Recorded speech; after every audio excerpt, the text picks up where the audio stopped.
The culture is the keeper of the standards. We have a saying in our kitchen, and we say, Caesar's not above the law. And so we have this set of rules that everyone has to follow from the top down in the hierarchy. So everything from the head chef to the lowest level commis cook. And the reason we say that is because we feel that for the game to be winnable, the rules have to be very clear, and everyone has to be able to understand them, and everyone has to be able to follow them. This is the way we greet someone. This is the way we set up our workstation. This is the way that we acknowledge someone else when they come into the kitchen. And everything's so clearly defined that everyone is kind of on autopilot on a lot of those things. And what it does is it kind of turns down the peripheral noise, so we could really just focus on the thing that matters most. And in our case, that's making delicious food. The fact that we don't have to think about where our knife goes on the cutting board, or when someone comes in and you say, how are you doing? And they all answer the same way. They all say awake and ready. And that is so that we know exactly we're there for a purpose. We have a mission that we need to accomplish, and the mission is making delicious food. The places where I was most successful, I was happy, and we had a great workplace culture. And the places where I was least successful, I was miserable, and we had a very poor workplace culture.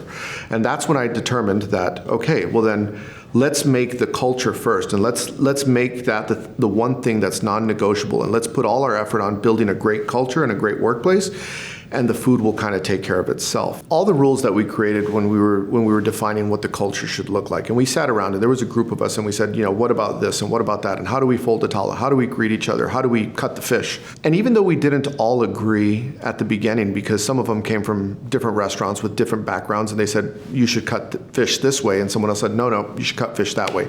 We all agreed that we would put forward our ideas on how that should be done. And in the end, we determined, okay, for our operation, let's all agree that this is the way that we're going to do it here. And once we agreed that that was the standard, then if someone colored outside the lines of the standard, we kind of wrote it into our mission statement that you call out anyone regardless of rank. So if I'm walking into the kitchen and I do something outside of the rules, the lowest person on the totem pole has 100% right to call me out. And I have to humbly take it. I've been called out because I didn't do something by, the lowest person on the totem pole, and here I am at the top of the hierarchy. And they say, Chef, you didn't do that a certain way. And I said, you know what, you're right, and thank you for calling me out. And I corrected immediately. If you want to instill pride, one of the things that we do in a kitchen is we like to say it's not a something for nothing. So everything has to be earned. So let me give you an example. If you're learning how to dice an onion and you're not very good at it, and your first onion that you put up, it's really terrible, and the chef walks up to you and says, wow, what a great job on the onion, then you're going to think, oh, okay, well, I mastered that. Let's move on to potatoes or tomatoes or whatever's next. But if I came up to you and said, you didn't do it right, let me show you how to do it better, and you came back to me and said, is it right? And I said, no, you still missed this. And time after time after time again, there was just constant little adjustments that I was making. And you went home frustrated and you said, every time I put up an onion for the chef, he says it's not right. And weeks went by. And then one day I come up to you and I say, those onions are perfect.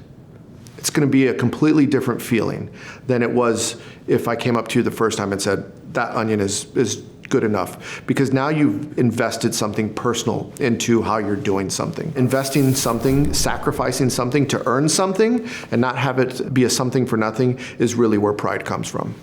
So when we talk about turning down the noise in the kitchen, there's a lot of different things that are going on. There's a lot of moving parts. Everyone has different experiences and different backgrounds. So if you're distracted by all the different things that are going on in the kitchen, so for example, if one person's coming in with a red shirt and the other person's coming in with a blue shirt, and one person cuts the fish this way and another person puts their knife somewhere else, it starts to become a little bit of a distraction to the people that are working, because you start focusing on why is that person wearing the blue shirt and why is that person wearing the red shirt and why is he cutting fish differently from the way I am. Once we're all consistent and we're all working off the same set of rules, it sort of turns down the noise of all the different ways to do things. And then we could really focus on the food or on whatever task that we're working on. So by turning down that noise, what I've noticed is you have this mental reserve that allows you to focus more on the task at hand and yield a better product at the end result.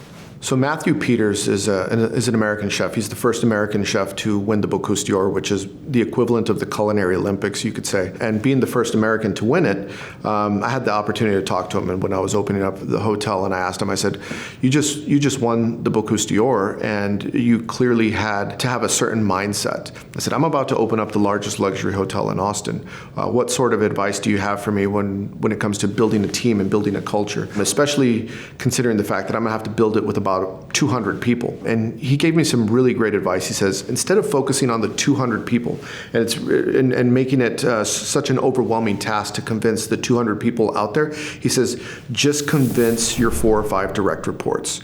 Convince them and then teach them how to teach it to their 4 or 5 reports. And then it'll spread. What's really interesting when it comes to the culture is that a new cook comes in and they start noticing they're the only person that doesn't do things the way everyone else does. And so they quickly figure out, I either need to start doing it that way or I'm going to stand out like a sore thumb. And so what you start to notice is that people that were never even trained on the culture just pick it up almost through osmosis of working next to some of the other people with them in the kitchen. In my opinion, regardless of the business that you're in, success is going to be determined by the workplace culture that you have. So if you really put focus around workplace culture and make that the #1 priority, I think success will be imminent.